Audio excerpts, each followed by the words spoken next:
नमस्कार, मैं भावना ठाकुर और आप देख रहे हैं कोहराम लाइव।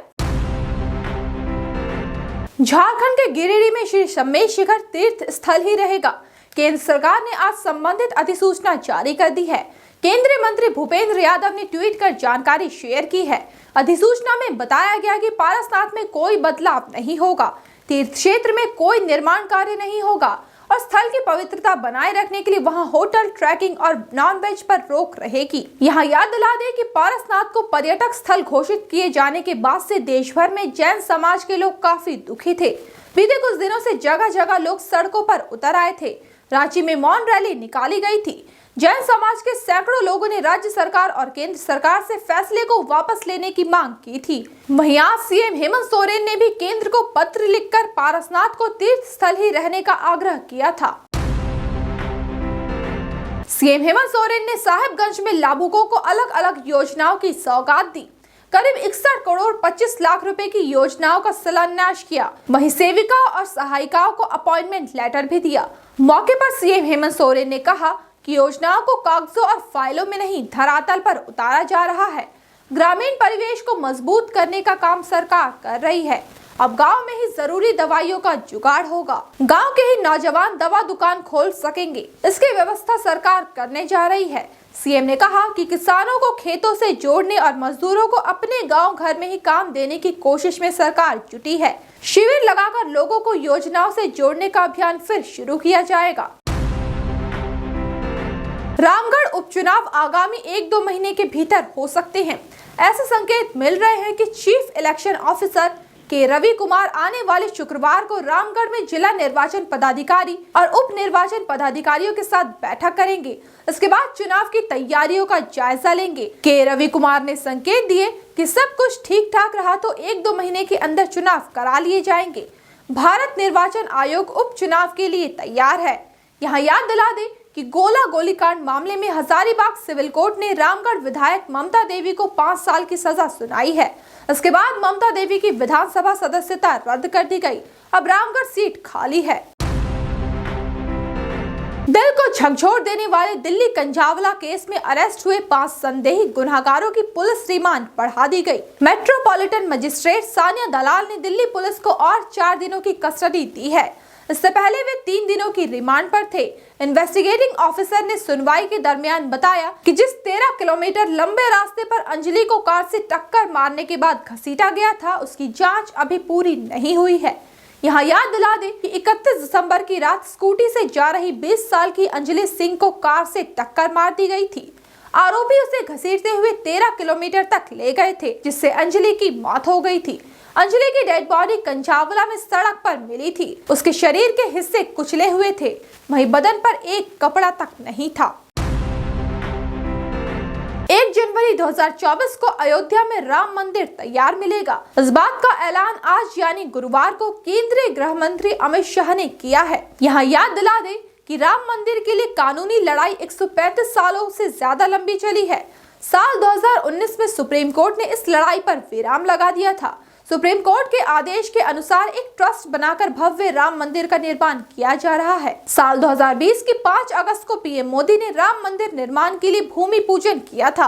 70 एकड़ के राम जन्मभूमि परिसर में संपूर्ण भारत को संजोने की प्लानिंग है। राम मंदिर 400 स्तंभों पर टिका होगा।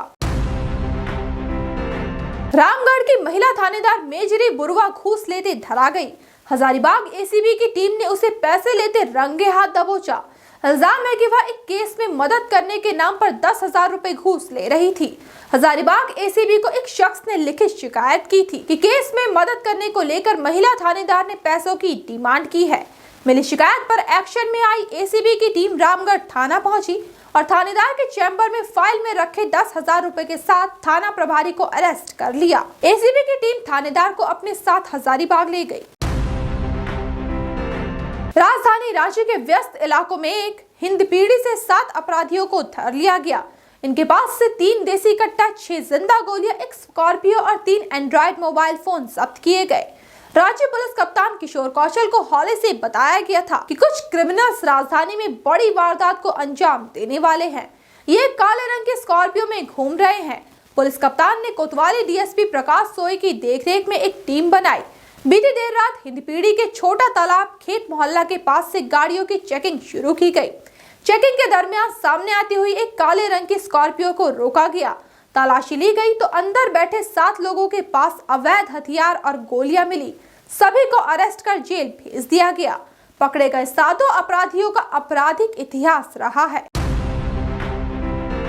राजधानी रांची के बेड़ो पुलिस ने पीएलएफआई को करारा झटका दिया है। पुलिस ने संगठन के 4 उग्रवादियों को गिरफ्तार कर लिया। वहीं उनके पास से एक देसी कट्टा, 5 राउंड जिंदा गोलियां, 1 लाख रुपए कैश, पीएलएफआई का लेटर पैड, मोबाइल फोन, एक बाइक और एक लैपटॉप जब्त किया गया है। यहाँ याद दिला दें कि बीते 19 दिसंबर को बेड़ो के एक शख्स से पीएलएफआई के नाम पर 10 लाख की रंगदारी मांगी गई थी। इस मामले में बेड़ो थाना में लिखित शिकायत दर्ज कराई गई थी। रांची पुलिस कप्तान किशोर कौशल के निर्देश पर टीम का गठन किया गया। उग्रवादियों को दबोचने के लिए जाल बिछाया गया। पैसे लेकर शख्स को भेजा गया।